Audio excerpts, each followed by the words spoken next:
Amen. Je vous salue tous au nom précieux de Jésus-Christ. Comme d'habitude, nous allons prendre notre enseignement du vendredi soir. Et pour ce soir, nous aurons pour thème « Voyez-le d'abord de l'intérieur ». Je recommence le thème pour ceux qui notent. C'est « Voyez-le d'abord de l'intérieur ». Amen. Voyez-le d'abord de l'intérieur. Pourquoi il est important de voir de l'intérieur? Parce que notre vie, ou la vie que nous mènerons, est fonction de ce qui est en nous, de la vision ou de l'image que nous avons en nous. Le Proverbe, chapitre 23, verset 7, il dit, Proverbe 23, verset 7, « Car il est comme les pensées de son âme. » Amen. Il est comme les pensées de son âme. Ne nous trompons pas. Chacun est à l'image des pensées de son âme. Qui que tu sois chrétien ou que tu sois païen, chacun est à l'image des pensées de son âme. Amen. C'est pourquoi ce soir, le Seigneur voudrait que nous comprenions ceci. Nous devons d'abord le voir de l'intérieur. Nous devons d'abord le voir de l'intérieur. Tout commence là. Amen. Tout ce que vous voulez accomplir, vous devez d'abord le voir et prendre possession à partir de l'intérieur. Quand je parle de l'intérieur ici, je fais allusion à l'intelligence ou à votre pensée. Amen. Là, je ne parle pas encore de votre esprit. Aujourd'hui ou ce soir, nous allons parler de l'intérieur en termes de l'intelligence ou la pensée de l'homme. S'il y a une chose que Dieu nous a dotée et qui est vraiment extraordinaire et dont nous devons nous servir au maximum, c'est notre capacité d'utiliser notre pensée ou notre intelligence. Nous allons voir dans les Écritures. Amen. C'est extrêmement profond. Quoi que vous voulez accomplir, vous devez d'abord le voir de l'intérieur. Amen. C'est-à-dire à partir de votre pensée. C'est pourquoi la pensée est le champ de prédilection du diable. Satan, pour vous attaquer ou pour vous toucher, il attaque d'abord votre pensée. C'est pourquoi lorsqu'il a vu à Ève, il a dit à Ève, Dieu a-t-il réellement dit que vous ne mangerez pas de cet arbre? Là, c'est quoi? Il voulait s'aimer le doute dans la pensée. Amen. C'est important de préserver, de garder nos pensées selon la parole de Dieu. C'est pourquoi il dit que tout ce qui est pur, tout ce qui est honorable, tout ce qui est digne de foi, fasse l'objet de vos pensées dans Philippiens. Amen. Très, très, très important. Je vais donner un autre exemple. Si par exemple, vous voulez être un footballeur ou un grand attaquant, c'est important pour vous de vous voir déjà comme ça. C'est important pour vous de vous voir comme ça. Vous n'allez pas aller faire sur le terrain quelque chose que vous n'avez pas déjà vu mentalement. Ouais. Tous les grands joueurs que ce monde a connus, si vous demandez à chacun d'eux, ils vont vous dire qu'avant de marquer un but sur le terrain, ils avaient déjà marqué un but dans leur tête, dans leur mental. Amen. Dans leur pensée. Ça, c'est très important. Le problème, c'est que les païens utilisent ce principe et ont un certain résultat. Ça, c'est vrai, ça, c'est un principe. Mais nous, les chrétiens, nous refusons, ou peut-être nous ne croyons pas trop à ce principe. C'est vrai. Les païens n'ont pas l'esprit de Dieu. Vous avez remarqué ça? Ils n'ont pas l'esprit de Dieu. Mais on a l'impression qu'ils accomplissent un peu plus. Pourquoi? Parce qu'ils font simplement usage de leur pensée. Vous êtes loin de soupçonner à quel point votre intelligence ou votre pensée est puissante et ce qu'elle peut produire pour vous. Amen. Donc, quoi que ce soit, voyez-vous déjà possédant la chose-là. Si vous dites que okay, vous voulez être un homme d'affaires, ne vous voyez pas vendre, je ne sais pas moi, une petite table dehors là, avec un petit kiosque en train de supplier les gens de venir acheter un petit verre de tapioca de 50. Non, non, non, non. C'est pas comme ça. Si pour vous, votre rêve, c'est d'être un homme d'affaires, voyez-vous voyager entre deux avions, négociant des conteneurs qui doivent quitter la Chine pour le Cameroun. C'est de ça qu'il est question. Ça marche. Croyez-moi, ça marche. Les païens utilisent ce principe, ils ont le résultat, mais nous manquons de l'utiliser. Ma prière, c'est qu'à partir de ce soir, nos yeux soient ouverts sur cette vérité pour que nous puissions également en bénéficier beaucoup plus que les païens. Parce que notre pensée est différente. Notre pensée est censée être renouvelée. Amen, amen. Donc, c'est important de construire dans notre pensée des bonnes images de ce que nous voulons dans notre vie. Quoi que ce soit que nous voulons, ayons d'abord l'image mentale de la chose. Ça, c'est important. C'est un principe divin. Je vais vous montrer ça dans les Écritures ce soir. C'est un principe divin. Des fois, on dit aux chrétiens, non, comment tu vas penser? Est-ce que ça va donner? Non, c'est l'intelligence qui est en train de te faire les tours. Non, est-ce que c'est biblique? Laissons ça. On a lu le verset d'ouverture. On a lu ça, non? Proverbe 23, verset 7. Il a dit quoi? Il a dit, car il est comme les pensées de son âme. Tout le monde est comme les pensées de son âme. Amen. Donc, vous n'avez pas encore réalisé ou vous n'avez pas encore fait cette chose parce que mentalement, c'est possible que vous ayez vu, vous voyez comme loin de la chose. Amen. Mais vous devez posséder la chose comment? D'abord mentalement. Ça, c'est une puissance que même les hommes qui sont du côté négatif, c'est-à-dire du côté de Satan, dans les loges telles que francs-maçons, rosicruciens, rotariens, etc., ils utilisent ces principes. Amen. Donc, nous devons faire usage de ces principes, surtout que nous sommes dans la lumière. Donc, c'est important, important, important. Jusqu'à ce que vous commencez à voir les choses que vous voulez, jusqu'à ce que vous commencez à voir mentalement ce que vous voulez obtenir, vous ne les obtiendrez jamais. Amen. Jusqu'à ce que vous voyez dans l'abondance, vous ne vivrez jamais dans l'abondance. Jusqu'à ce que vous voyez dans une santé parfaite, vous ne vivrez jamais dans la santé parfaite. Jusqu'à ce que vous voyez dans la victoire, vous ne marcherez jamais dans la victoire. Amen, amen. Dans le succès, vous ne marcherez jamais dans le succès. C'est un principe, c'est une loi. Tout le monde est soumis à cette loi. Amen. Donc, amen. Il est important de comprendre ces choses-là. Dans Romains, ouvrons notre Bible,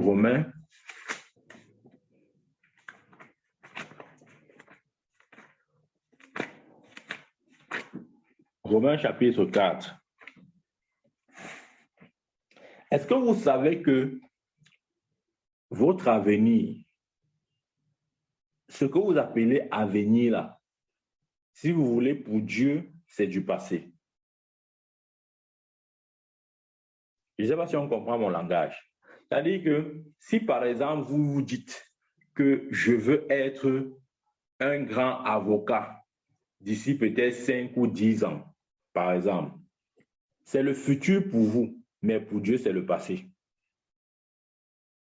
Regardons, ouvrons notre Bible.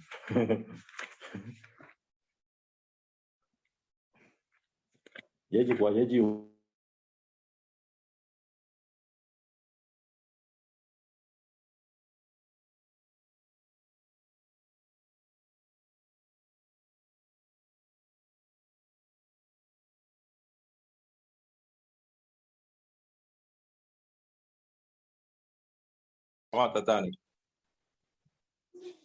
Dans Romains chapitre 4, verset 17, il est écrit,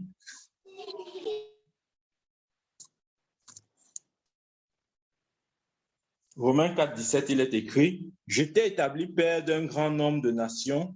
Il est notre père devant celui auquel il a cru, Dieu qui donne la vie aux morts et qui appelle les choses qui ne sont point comme si elles étaient. » Amen. Dieu donne la vie aux morts et il appelle les choses qui ne sont point comme si elles étaient. Amen. Ici, les Écritures parlent d'Abraham. Donc, Dieu avait appelé Abraham en tant que père d'une multitude de nations. Amen.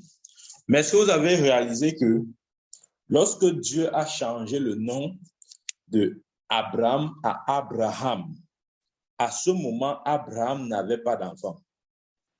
Et d'ailleurs, il était naturellement impossible pour lui d'en avoir, puisque lui était déjà vieux et sa femme était stérile. Imaginez-vous.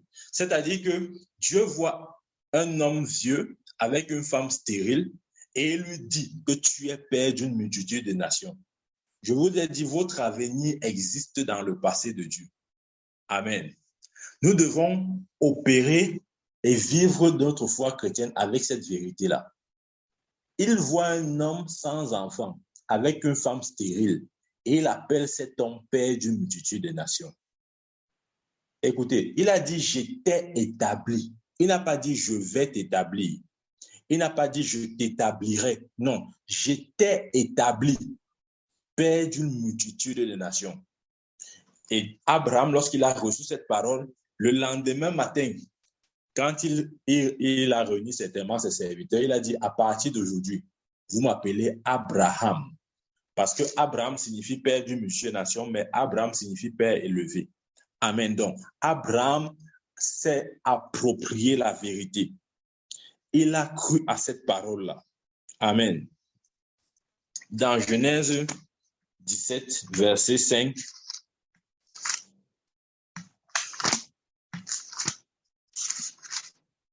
Genèse 17, verset 5, il est écrit, « On ne t'appellera plus Abraham, mais ton nom sera Abraham, car je te rends père d'une multitude de nations. » Amen. Votre avenir fait partie du passé de Dieu. Dieu, quand il vous dit quelque chose, c'est quelque chose, cette chose-là est déjà accomplie. En fait, c'est ce que j'essaie de dire. Quand il dit à Abraham, tu es père d'une multitude de nations, ça prend effet à ce moment. Dieu n'a pas besoin de voir les enfants, la progéniture d'Abraham avant de l'appeler père d'une multitude de nations. Non, il a juste besoin de parler. Parce que la Bible dit qu'il appelle les choses qui n'existaient pas comme si elles existaient. Amen. Ça, c'est la parole créatrice de Dieu.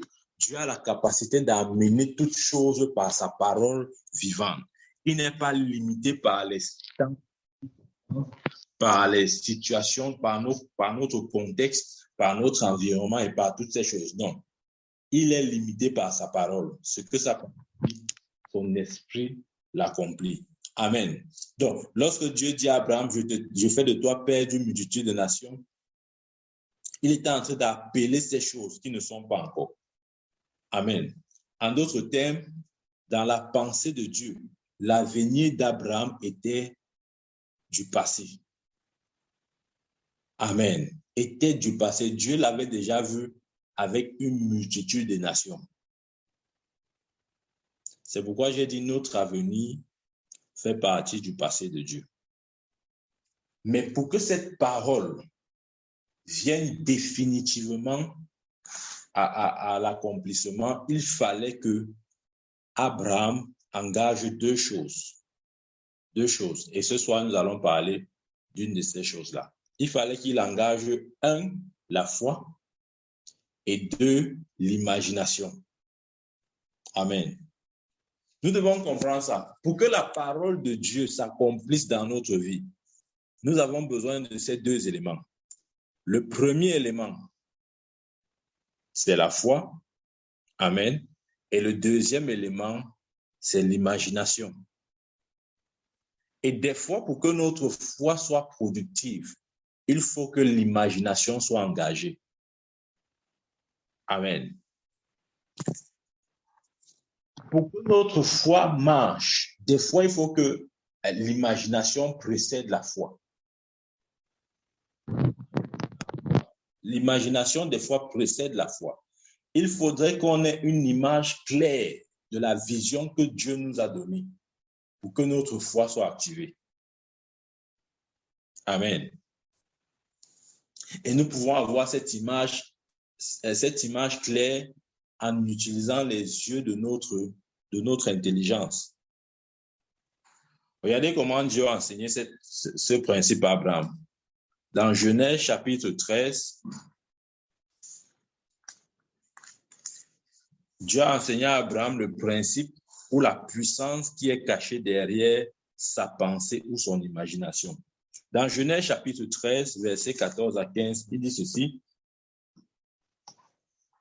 L'Éternel dit à Abraham, après que Lot se fut séparé de lui. Suivez bien ce que l'Éternel a dit à Abraham. Lève les yeux et du lieu où tu es, regarde vers le nord, le midi, vers l'Orient et l'Occident. Car tout le pays que tu vois, je le donnerai à toi et à ta postérité pour toujours. Car tout le pays que tu vois, je donnerai à toi et à ta postérité pour toujours. Amen. Car tout le pays que tu vois, je te donnerai à toi et ta postérité pour toujours. Donc, Abraham devait engager ses yeux physiques, mais il devait aussi engager les yeux de son intelligence. Amen. Parce que les yeux physiques ont une portée limitée et les yeux de l'intelligence ont une portée limitée. Dans Genèse 13, verset 17, il dit,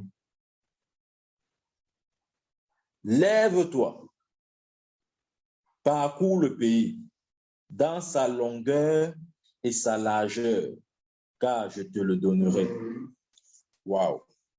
Lève-toi, parcours le pays dans sa longueur et dans sa largeur, car je te le donnerai. Vous savez quoi? Abraham a pris possession de la terre entière. Amen. C'est que les gens ne comprennent pas. Les gens croient que c'est seulement le pays où il était, le pays, l'endroit géographique où il était. Non, ce n'est pas ça. Le pays qu'il a reçu en héritage, c'est toute la terre. Amen. Et comment pouvait-il parcourir toute la terre? Ce n'est pas possible. Ce n'est pas possible avec les yeux physiques, mais c'est possible avec les yeux de l'intelligence. Est-ce que vous savez que avec vos yeux physiques, vous voyez tout ce qui est proche de vous, votre entourage immédiat. Mais avec les yeux de votre intelligence, vous pouvez voir au-delà. Je prends un exemple. Quel que soit le lieu où vous vous trouvez actuellement, si je vous dis maintenant, est-ce que vous voyez votre village avec vos yeux physiques? Vous allez me dire non. C'est vrai, vous ne pouvez pas voir votre village avec vos yeux physiques, à supposer peut-être que votre village a des centaines de kilomètres de vous. Vous ne pouvez pas voir. Mais si je vous dis, regardez votre visage avec les yeux de votre intelligence, à ce moment, vous pouvez voir. Amen. Ça veut simplement dire que je peux vous demander là actuellement, imaginez-vous dans votre village. À peine je dis ça que votre pensée est déjà là. Et maintenant, je dis par exemple, imaginez-vous dans la concession de votre grand-père. À peine je le dis que vous y êtes déjà. Vous comprenez? Donc, c'est simplement pour dire que les yeux de l'intelligence n'ont pas de limite. Vous pouvez voir aussi loin que vous voulez. Amen. Vous pouvez voir aussi loin que vous voulez. Donc, dans Romains chapitre 4, verset 13, il dit quelque chose de fort là-bas. Peut-être qu'on dit que Abraham a eu pour possession la terre. Certains chrétiens peuvent dire non, c'est exagéré. Comme il peut avoir, regardez ce que la parole de Dieu dit. Il dit, en effet, ce n'est pas par la foi que l'héritage du monde a été promis à Abraham ou à sa postérité. C'est par la justice de la foi. Oui. Ce verset dit simplement qu'Abraham a pris possession de la terre tout entière. Amen. Comment? Dieu lui a dit, lève-toi, parcours le pays. Il ne pouvait pas se lever physiquement. Non. C'est impossible pour un homme de parcourir la terre. C'est impossible. Mais c'est possible avec les yeux de l'intelligence. Amen. Vous pouvez vous retrouver partout où vous voulez. Votre intelligence a la capacité créatrice, a la capacité d'agir à une dimension extrêmement dangereuse. Amen. Et c'est comme ça, en utilisant les yeux de son intelligence, qu'il a parcouru le pays et il a pris possession de tout l'espace que Dieu voulait lui donner. Amen. Ça, c'est extrêmement important de comprendre ce principe. Par nos yeux ou par les yeux de notre intelligence, nous avons une vue lointaine, une vue illimitée. Nous pouvons voir aussi loin que nous voulons. Nous ne sommes pas limités. Or, les yeux du corps sont limités. Les yeux du corps ne nous permettront de voir que ce qui est physique, ce qui existe déjà. Amen. Mais les yeux de l'intelligence peuvent voir ce qui n'existe pas encore. Amen. Et par ce canal, nous pouvons prendre possession de toutes choses. Je vous l'ai dit, c'est un principe, spirituel. Ça agit. Ça a toujours agi. Regardez, je vais vous ouvrir les yeux sur un point. Ceux qui servent Satan, est-ce que vous savez qu'ils appliquent juste ce principe? N'allons même pas jusque-là. Je vais même plus loin. Restons un peu aux alentours là. On parle aujourd'hui de l'essor technologique, etc., le développement, la technologie qui avance, etc. Vous croyez que c'est quoi? C'est juste l'expression des yeux de l'intelligence, c'est tout. C'est tout. C'est-à-dire que quelqu'un est resté comme ça là, il a dit par exemple, OK, comment faire pour transporter les hommes d'un point A à un point B se trouvant peut-être à 6000 km. Il a pensé, il a imaginé l'avion. Il a créé l'avion. Et maintenant, l'avion porte des gens à des milliers de kilomètres. C'est quoi? C'est l'expression des yeux de l'intelligence. Par les yeux de l'intelligence, les hommes ont créé des choses qui sont utiles aujourd'hui dans notre monde. Donc, lorsqu'on parle même des découvertes, des créations, des inventions, c'est juste l'expression des yeux de l'intelligence. Amen. Quelqu'un est resté comme ça, il a dit, OK, comment faire pour se déplacer? Les chevaux, les ânes, etc. Bon, c'est un peu démodé. Il est resté comme ça, il a pensé que voilà, il faut qu'il crée une voiture. Et aujourd'hui, tout le monde utilise la voiture. Comment? C'est l'expression des yeux de l'intelligence. Pourquoi? Parce qu'avec les yeux de l'intelligence, nous pouvons créer tout ce que nous voulons. Quelqu'un est resté comme ça, il a dit qu'il fait chaud, il fait chaud, il fait chaud. Comment on peut résoudre ce problème? Il a pensé au climatiseur, il a créé le climatiseur. Amen. C'est pour vous dire à quel point l'intelligence ou la pensée humaine est extrêmement puissante. C'est pourquoi Satan vient toujours attaquer ce domaine-là. Et l'apôtre Paul parle de quoi? Des forteresses. Les forteresses, ce sont les quoi? Ce sont les raisonnements, les pensées. La version parole vivante parle de pensées sophistiquées, les pensées humaines qui viennent se dresser. Parce que Satan sait que s'il attaque votre pensée ou votre intelligence, même votre esprit sera en difficulté. Amen. Parce que l'intelligence est l'outil de votre esprit. Votre esprit ne peut pas véritablement fonctionner sans votre intelligence. C'est pourquoi j'ai dit que parfois, avant que la foi ne vienne, l'imagination doit précéder la foi. Amen. Parce que l'imagination ou bien l'intelligence est l'outil de votre esprit. Exactement comme un maçon qui construit le mur. Il a besoin de truelle. S'il n'a pas de truelle, il ne pourra pas construire. Votre esprit a besoin de votre intelligence. Alors, les chrétiens font comme si, dès qu'on est de nouveau là, l'intelligence ne doit plus fonctionner, ou bien dès qu'on est de nouveau là, on doit plus cesser de voir grand, de rêver grand. Il faut seulement qu'on soit là, en train de, entre guillemets, chanter et prier. Non. Nous devons faire usage de notre intelligence. Amen. De toutes les façons, vous ne serez utile à personne jusqu'à ce que vous mettiez votre intelligence au travail. C'est très important. Je vous ai dit, par votre intelligence, vous pouvez voir aussi loin que vous voulez. Les hommes sont restés comme ça, ils ont dit que non, la Terre ne nous suffit plus. Maintenant, il faut qu'on aille se balader sur les planètes. Ils sont allés sur les planètes Mars, etc., etc. Comment ça s'est produit? Parce que quelqu'un est resté comme ça, il a dit qu'il faut qu'il crée la fusée. Voilà. Il a créé la fusée. Maintenant, avec la fusée, il quitte la Terre pour aller se balader sur Mars, sur la Lune, etc. C'est quoi? C'est la puissance de l'intelligence. Aussi simple que ça. Amen. Mais vous voyez, notre intelligence doit opérer dans le bon sens. Il y a des gens qui ont laissé leur intelligence opérer dans le mauvais sens. Nous rappelons la tour de Babel.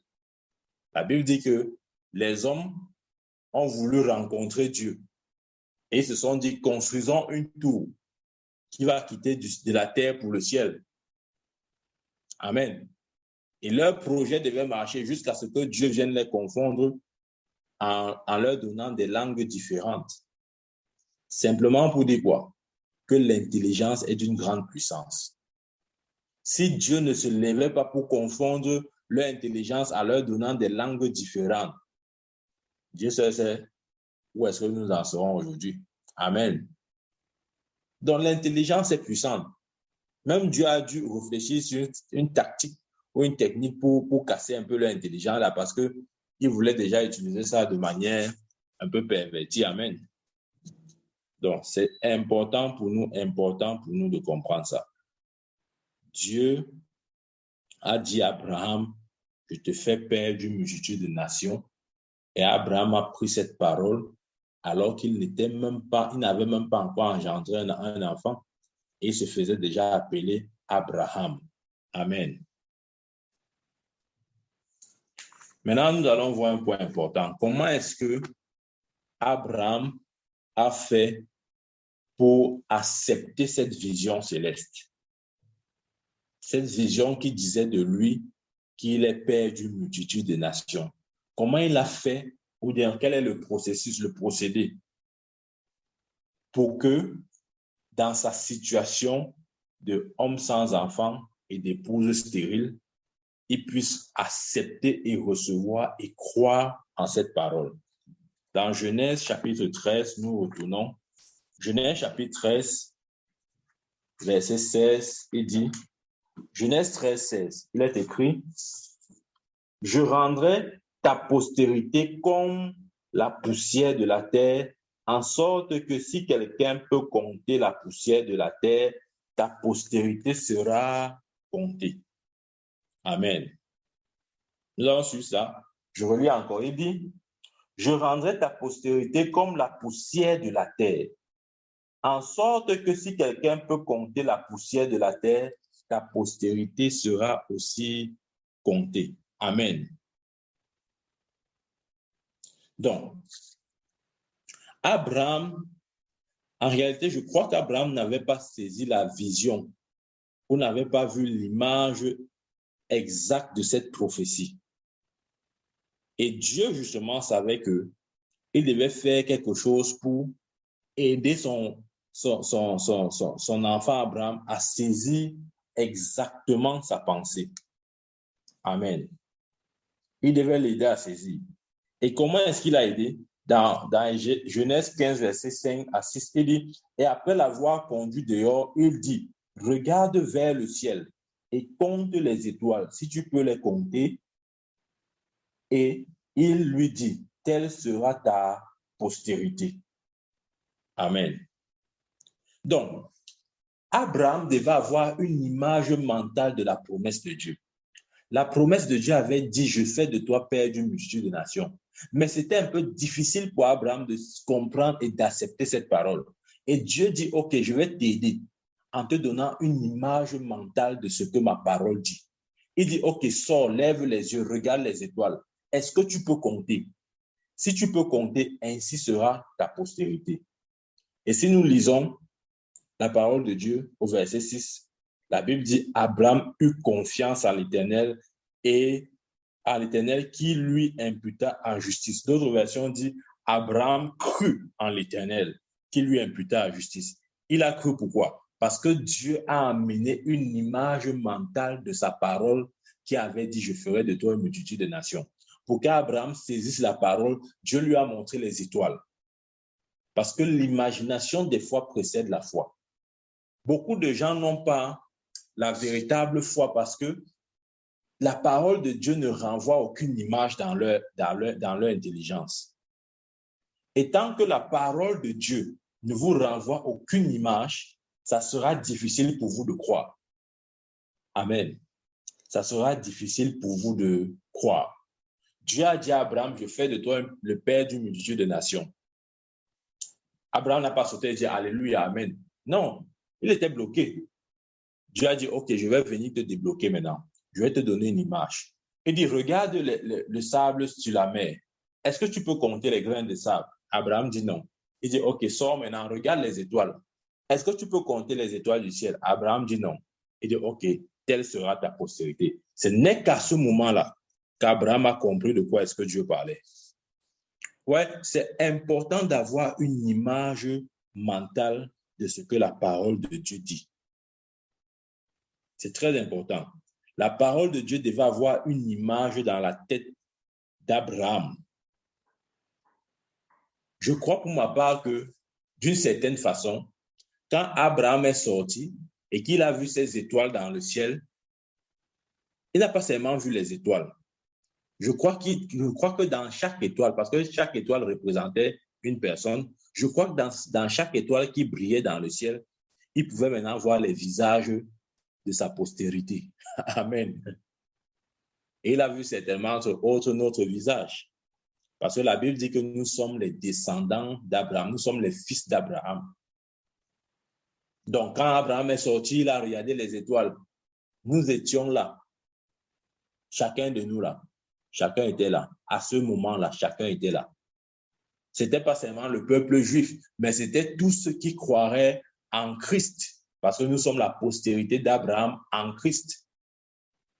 Donc, quand Abraham est sorti, il m'a vu. Il a dit non, non, non. Comme j'ai vu Michael, ça veut dire que je suis vraiment père d'une multitude de nations. Mettez juste votre nom. Quand Abraham est sorti, il a vu Christine. Il a dit non, non. Comme j'ai vu Christine là, ça veut dire que je suis vraiment père d'une multitude de nations. Quand Abraham est sorti, il a vu Tatiana. Il a dit non. Comme j'ai vu Tatiana là, je suis vraiment père d'une multitude de nations. Amen. Amen. C'est très, très, très important. La parole de Dieu doit avoir une image mentale en nous. L'image mentale nous aide à comprendre. Parce que des fois, ce que Dieu dit au-delà de notre entendement. Et il faut une image. C'est pourquoi, même quand on apprend la langue, quelle que soit la langue ou le langage à un enfant, on commence par les images. Vous avez remarqué ça? À l'école, à la maternelle, on va peut-être dessiner la voiture. Et on dit maintenant à l'enfant que, OK, voici la voiture. On va peut-être dessiner une table. On va dire à l'enfant, voici la table. Pourquoi? Parce que la parole doit renvoyer toujours à une image. De sorte que demain, quand on va lui parler de la table, il va comprendre parce qu'il a déjà l'image d'une table dans son esprit. Mais si on ne lui a pas donné, si on lui a donné aucune image, quand tu vas dire à un enfant la table, il ne va pas comprendre. Il ne comprend pas ce que ça veut dire. Parce que la parole doit être attachée à une image pour que la compréhension nous parvienne. Amen. C'est important, important, important de comprendre ça. Lorsqu'Abraham regardait les étoiles du ciel, il ne regardait pas seulement Isaac, Jacob, Joseph ou les 12 tribus d'Israël. Il me regardait, il vous regardait. Il a été convaincu qu'effectivement Dieu ne ment pas. Amen. Donc, c'est important pour nous d'avoir une image mentale de la vision de Dieu. C'est quand il a vu ça qu'il a cru. La Bible dit qu'il a cru à l'Éternel et l'Éternel lui imputa à justice. Amen. Dieu doit toujours, comment il dit, la parole de Dieu doit toujours renvoyer une image mentale en nous pour que notre compréhension soit éclairée et pour que notre foi soit activée. Amen. C'est tellement, tellement important, ce principe-là. Ce principe est très important. Donc, Dieu ne peut pas aller loin si vous n'avez pas une image mentale de ce que vous voulez. Là, je parle d'Abraham. Et nous savons tous qui est Abraham. Abraham est considéré comme le père de la foi. Donc, c'est avec lui que la foi a commencé. Amen. Donc, si notre père avait besoin d'une image, nous avons besoin d'une image également. Amen. Amen. L'image mentale est très importante. Lorsqu'on parle de vision, il y a 3 types de vision. Ou lorsqu'on parle d'image, vous pouvez obtenir les images de 3 façons. il y a l'image que vous obtiendrez au niveau de vos yeux physiques. Il y a l'image que vous obtiendrez au niveau des yeux de votre intelligence. Ou encore, il y a l'image que vous obtiendrez au niveau des yeux de votre esprit. Ouais, c'est 3 niveaux de manifestations différentes. Et je crois qu'il est bon d'expliquer chaque niveau. Amen. Et de voir selon l'âme, l'esprit ou le corps, à quel niveau de vision ou d'impact peuvent avoir les yeux. Amen. J'ai dit qu'il y a 3 niveaux, 3 domaines de révélation. Nous pouvons parvenir à une connaissance à partir des yeux physiques. Nous pouvons parvenir à une certaine connaissance à partir des yeux de l'intelligence. Ça, c'est aussi une autre possibilité. Comme nous pouvons parvenir à un niveau de connaissance à partir des yeux de notre esprit. Ça, c'est encore une autre possibilité. Mais la question est, à quel niveau nous nous situons et qu'est-ce que nous voulons exactement? Alors, je parle ici en premier lieu des yeux de notre esprit. Les yeux de notre esprit, c'est quoi? Les yeux de notre esprit signifient simplement que, écoutez, Dieu nous a créés à son image. Dans Genèse 1, 26, Dieu dit, faisons l'homme à notre image selon notre ressemblance. Ça veut dire que l'homme est un esprit. En tant qu'esprit, il a les yeux. Et nous parlons là des yeux de l'esprit. Donc, c'est par les yeux de l'esprit, par exemple, que nous pouvons voir tout ce que Dieu nous montre. OK? Par les yeux de l'esprit, nous pouvons voir ce que Dieu nous montre. C'est Dieu qui nous montre. Faisons bien la différence. C'est Dieu qui nous montre. Les yeux de l'esprit nous ont été donnés afin que nous puissions voir ce que Dieu nous montre. En d'autres termes, personne ne peut faire fonctionner les yeux de son esprit par lui-même. Non, c'est Dieu qui te montre une vision. C'est Dieu qui te montre une image. C'est Dieu qui le fait, ce n'est pas toi. Dis autrement, si Dieu ne te montre rien, tu ne verras rien. C'est ce que ça veut dire aussi. Amen. Donc, à ce niveau, il faut comprendre que les yeux de l'esprit opèrent sous le contrôle et la direction du Saint-Esprit. Parce que c'est lui qui ouvre les yeux à ce moment et c'est lui qui présente ce qu'il veut te faire voir et c'est lui qui accomplit toutes ces choses. Tu es juste, à ce niveau, vous êtes un peu comme un spectateur. Amen. Très important. C'est pourquoi l'apôtre Paul a dit dans Éphésiens, je vais lire Éphésiens chapitre 1.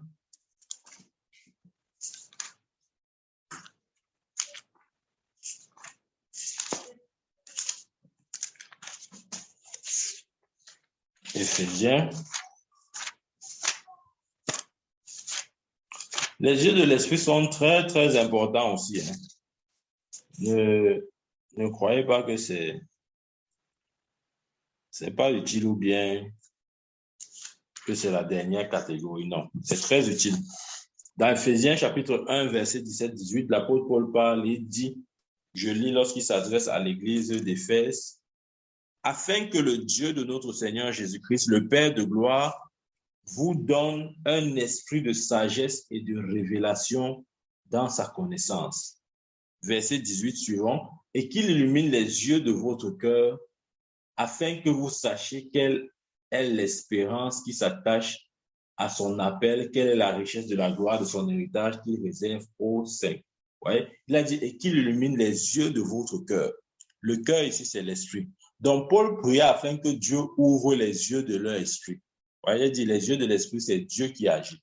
C'est Dieu qui ouvre les yeux de notre esprit, afin que nous voyions ce qu'il veut nous montrer. Amen. Donc, ça veut dire que les yeux de notre esprit n'agissent pas, si vous voulez, sous notre volonté ou sous notre contrôle. C'est Dieu qui le fait. Amen. Ça, c'est la particularité que les yeux de l'esprit ont. Les yeux de l'esprit, c'est Dieu qui les ouvre, c'est Dieu qui nous présente ce qu'il veut nous montrer, etc., etc. Nous regardons jusqu'à nos yeux sont ouverts et nous disons ce que nous voyons. Ça, ce sont les yeux de l'esprit. Maintenant, nous allons voir une autre catégorie. Ce sont les yeux de notre corps physique. C'est-à-dire notre corps physique, je parle des yeux naturels là. En réalité, les yeux naturels ne nous aident qu'à regarder le monde visuel, le monde physique. Par exemple, c'est par nos yeux naturels que nous savons que notre téléphone est sur la table, le bic est sur la chaise. Les yeux physiques nous renseignent sur tout ce qui concerne le monde matériel. Ça n'a aucun impact dans le monde spirituel. Absolument pas. Vous ne pouvez même pas utiliser vos yeux physiques pour faire intervenir vos pensées ou la puissance de votre pensée ou de votre intelligence. Absolument pas. Ça vous donne juste un renseignement sur l'existant. C'est tout. Ça n'a aucune puissance ou ça n'a aucun moyen d'impacter ou d'agir sur quoi que ce soit. Non. C'est juste une donnée que ça vous renvoie. C'est tout. Amen. Donc, ça veut dire que avec nos yeux physiques, nous prenons contact ou connaissance de notre monde visible. Et ça signifie aussi que cette vision-là est de nature très limitée. Pourquoi? Parce que ça ne va pas au-delà du visible, ça s'arrête au visible. Ça ne peut pas voir dans l'invisible. Amen. Nous avons besoin de ces yeux pour nous déplacer, pour quitter d'un point A à un point B. Nous utilisons ces yeux-là. Mais n'essayons jamais de les utiliser hors de ce cadre-là. Sinon, nous allons vivre une vie malheureuse. Une vie qui sera essentiellement basée sur les faits, sur ce qui existe. Une vie qui ne tiendra pas compte du monde spirituel. Une vie qui ne tiendra même pas compte de notre nature spirituelle. Parce que les yeux physiques vous renseignent sur tout ce qui concerne vos cinq sens. Les yeux physiques ne connaissent pas les principes, les yeux physiques ne connaissent pas le principe de la foi. Non. Ça ne connaît pas le principe de la parole de Dieu ou le principe du royaume de Dieu. Non. Amen. Et enfin, nous avons les yeux de l'intelligence. Amen. Nous avons les yeux de l'intelligence. Les yeux de l'intelligence, c'est quoi? Ce sont les yeux de la créativité. Tout à l'heure, je donnais certains exemples. Quand je parle des yeux de la créativité, j'ai dit, par exemple, les œuvres ou les réalisations, les prouesses et technologies que nous connaissons aujourd'hui sont basées sur le principe des yeux de l'intelligence. Quand on dit peut-être qu'on a créé l'avion, c'est sur le principe des yeux de l'intelligence. Amen. Si on a créé la voiture, si on a créé quoi encore, le téléphone, toutes ces choses-là qui nous aident, Internet, toutes ces choses-là, ce sont les yeux de l'intelligence. Amen. Donc, ça veut dire que les yeux de l'intelligence sont les yeux de la créativité. Nous créons à partir de notre intelligence. Je vous assure, croyez-moi, hein, c'est seulement sur ce principe-là que les hommes opèrent. C'est-à-dire, quand je parle des hommes, c'est-à-dire ceux qui ne connaissent pas Dieu, ils opèrent juste avec cette clé-là, c'est tout. Leur esprit n'est même pas recréé en Christ comme le nôtre. Ils ne connaissent même pas la parole de Dieu.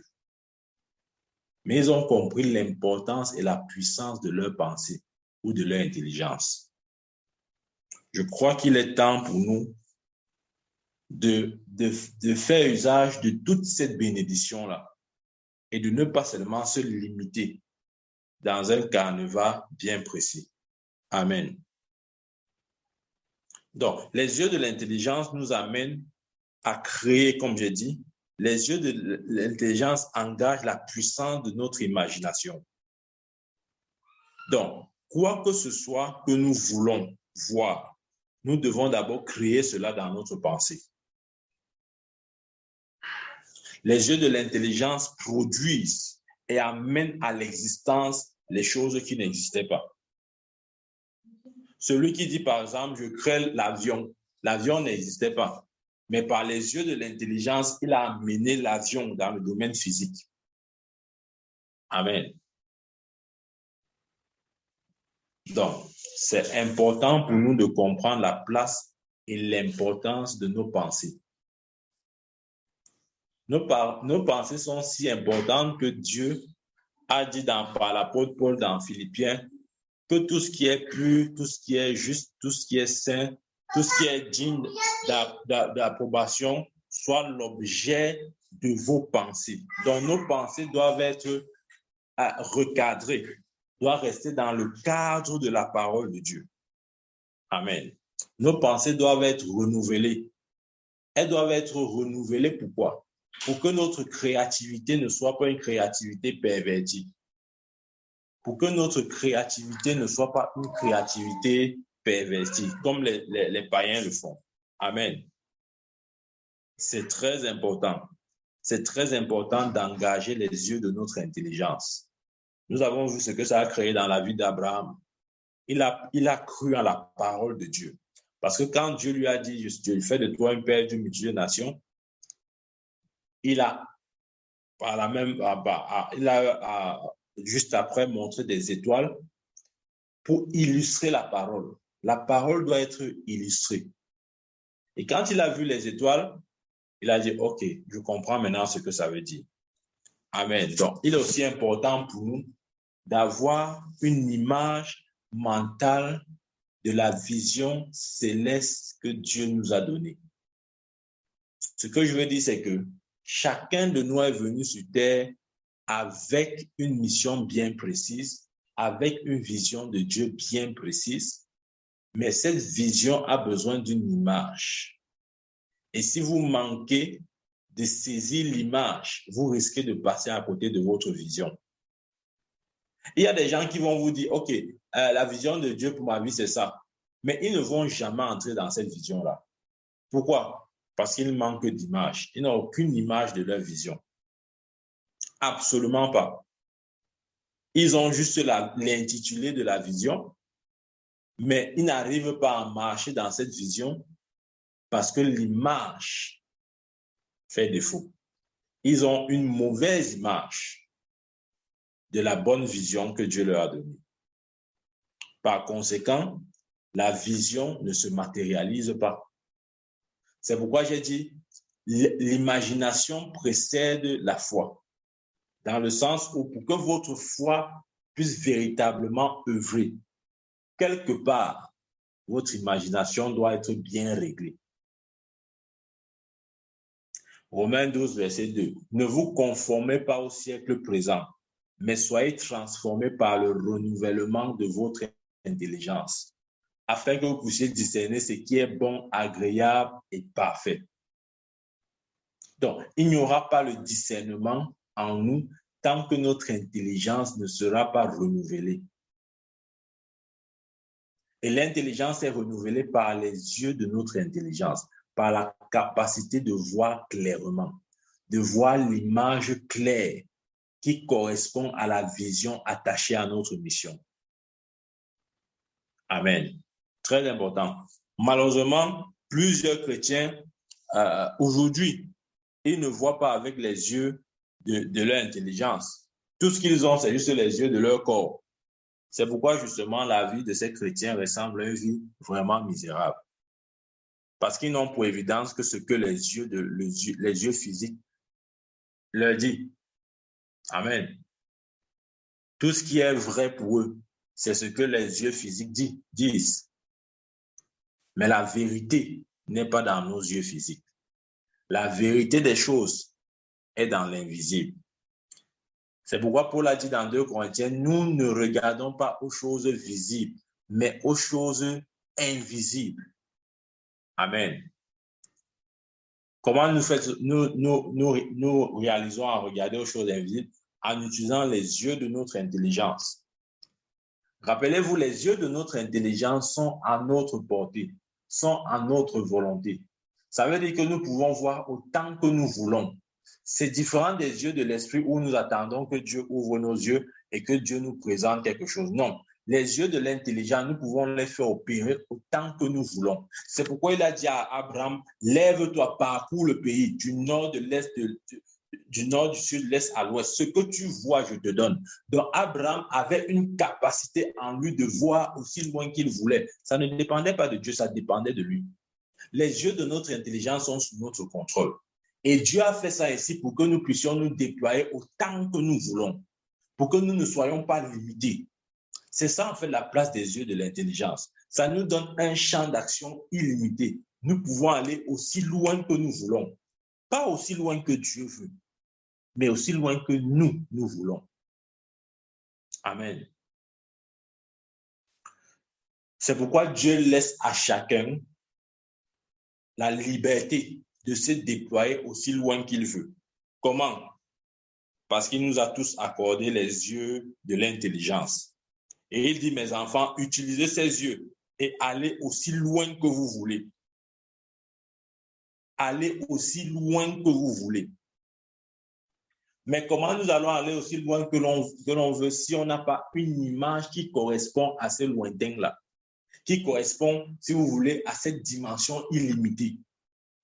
Parce que personne ne va aller au-delà de l'image qu'il a. Rappelez-vous le verset d'ouverture. La Bible a dit, un homme est tel que sont les pensées de son cœur. Vous ne pouvez pas penser le bien et vous retrouver dans le mal, ou à l'envers, vous ne pouvez pas penser le mal et vous retrouver dans le bien. Non, chacun est à l'image. Je vais vous dire quelque chose. Vos pensées sont le moule de votre personne, de ce que vous êtes. Si vous voulez savoir quelle est la forme d'un homme ou d'une femme, commencez à lire ses pensées. Si vous lisez, vous réussissez à lire les pensées d'un homme ou d'une femme, sachez que vous avez exactement l'identité de la personne. Parce que la Bible dit que tel un homme pense, tel il est. Tel il est. Et nous pensons comment? Avec les yeux de l'intelligence. Les yeux de l'intelligence sont sous notre contrôle. Ce n'est pas sous le contrôle de Dieu. C'est sous notre contrôle. C'est parce que c'est sous notre contrôle que Dieu a dit à Abraham, lève-toi, parcours le pays, du nord au sud, de l'est à l'ouest. Ce que tu vois, je te donne. Il a dit ce que tu vois, c'est ça que je te donne. Donc, si Abraham a pu prendre possession de toute la terre, c'est parce que ses yeux ont vu toute la terre. Par ses yeux de l'intelligence, il a pu voir toute la terre. Ta vision est à la hauteur de ta, comment je dis, ta vision est à la hauteur de tes réalisations. Personne ne peut réaliser au-delà de sa vision. Ça n'existe pas. C'est comme si vous me dites que vous mettez un gâteau dans un moule carré. À la fin, quand vous venez chercher le gâteau, c'est plutôt le moule, c'est plutôt la forme du trapèze. Ce n'est pas possible. Si vous mettez un gâteau dans un moule carré, vous l'envoyez au four. Après cuisson, le gâteau maintient le moule carré. Ça ne va pas devenir un cercle. Ce n'est pas un cercle, c'est le carré. Ça va rester le carré. Pourquoi? Parce que le four n'est pas censé donner une forme au gâteau. Le four n'est pas censé donner une forme au gâteau. Le four est censé cuire le gâteau. Mais le moule est censé donner une forme au gâteau. Amen. Je vais dire autrement. Vos pensées sont censées donner une forme à la réalisation de vos projets. Et personne ne peut réaliser au-delà de ses pensées. C'est pourquoi ce soir, c'est juste une première partie. Parce que vendredi prochain, nous verrons comment donc faire ou comment donc avoir une imagination récréative. Ou encore comment donner forme à ce que nous pensons. Amen. Mais pour ce soir, retenons que tout se passe d'abord à l'intérieur. Tout se passe d'abord dans nos pensées. Aussi loin que nous pouvons voir, il nous sera donné. Aussi loin que nous pouvons voir, nous nous déploierons. Dieu ne nous donnera finalement que ce que nous aurons vu. Pas ce qu'il veut nous donner, mais ce que nous aurons vu. Pourquoi? Parce que si ce n'est que pour Dieu, il nous a déjà tout donné. Mais le tout donné ne va opérer que dans la mesure de notre vision, dans la mesure de nos yeux, des yeux de notre intelligence. Jusqu'où est-ce qu'on voit? Notre bénédiction est attachée à notre capacité de voir. Et là encore, je précise, c'est voir à partir des yeux de l'intelligence. Si l'intelligence n'avait pas de place dans la foi chrétienne, l'apôtre Paul n'allait pas dire « Ne vous conformez pas au siècle présent, mais soyez transformés par le renouvellement de votre intelligence. » Amen, amen. Tout commence à l'intérieur. Quelle image vous avez de vous-même? Comment vous vous voyez? Comment vous voyez votre vie? Comment vous voyez tous les domaines de votre vie? Comment vous voyez votre avenir? Amen. Ça, c'est important. Dieu ne va pas venir voir à votre place. C'est vous qui allez voir. Et si vous voyez du bien, ou si vous voyez bien, alors vous êtes déjà d'une certaine façon conditionné à vivre ce bien. Mais si vous voyez le mal, ne vous étonnez pas que vous finissiez dans la honte ou vous finissez dans le mal, parce que c'est ce que vous avez vu. Il a dit à Abraham, lève-toi, parcours le pays du nord au sud, de l'est à l'ouest. Ce que tu vois, je te donne. Et gloire à Dieu, Abraham a vu toute la terre. Romains 4, verset 13 dit que Abraham a hérité de toute la terre. Comment? Quand Dieu lui a dit, lève-toi, parcours le pays. Il ne pouvait pas parcourir ça physiquement. Il pouvait parcourir avec les yeux de son intelligence. Je vous ai dit, les yeux de l'intelligence vont dans le domaine invisible. Et ça va à une vitesse éclair. Par exemple, actuellement, je suis à Douala, mais si je veux me déporter pour Yaoundé, avec les yeux physiques, je dois faire au moins 4 heures de route. Mais si je veux me déporter à Yaoundé, avec les yeux de mon intelligence, j'ai juste besoin d'1 seconde et je suis à Yaoundé. Amen.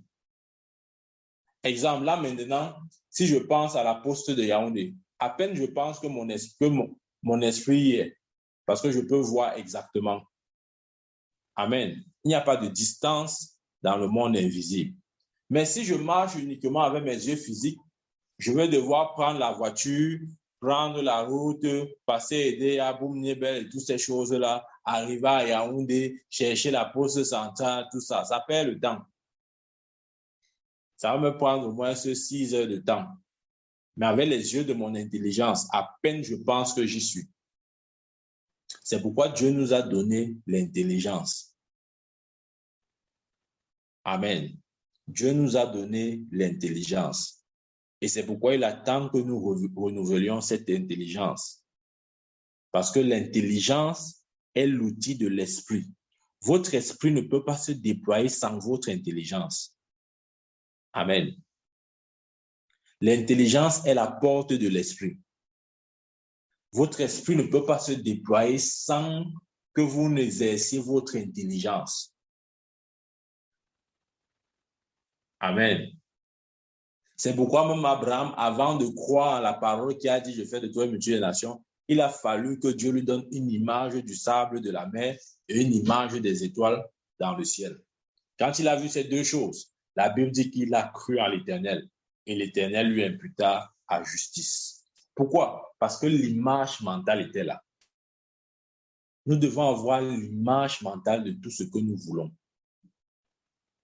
Vous ne pouvez pas vivre dans l'abondance si mentalement ou dans votre pensée, vous n'êtes pas vu dans l'abondance. Vous ne pouvez pas vivre dans la santé si vous n'êtes pas vu dans la santé. Vous ne pouvez pas jouir de toutes les grâces et les promesses, les bénédictions de Dieu si vous ne vous êtes pas vu au préalable dans ces choses.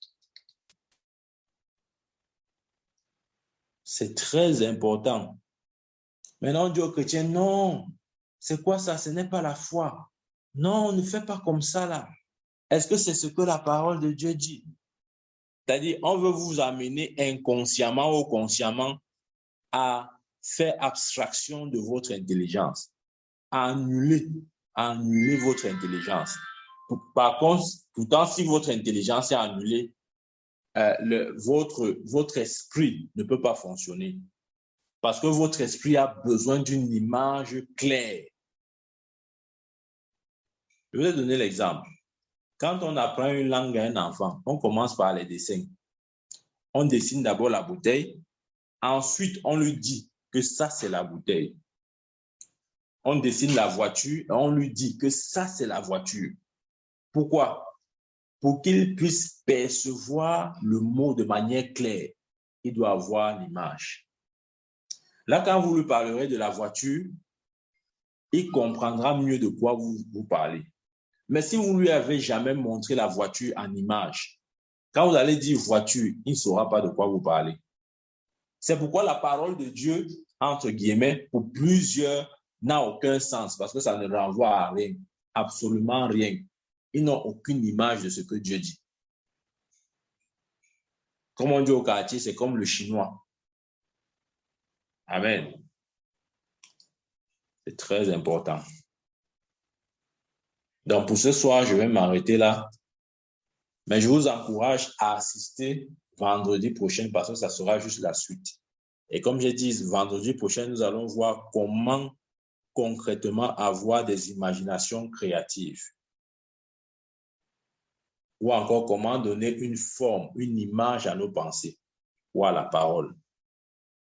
Amen, amen, amen. Que Dieu nous bénisse. Je vais prier. Père, au nom de Jésus, merci pour ta parole.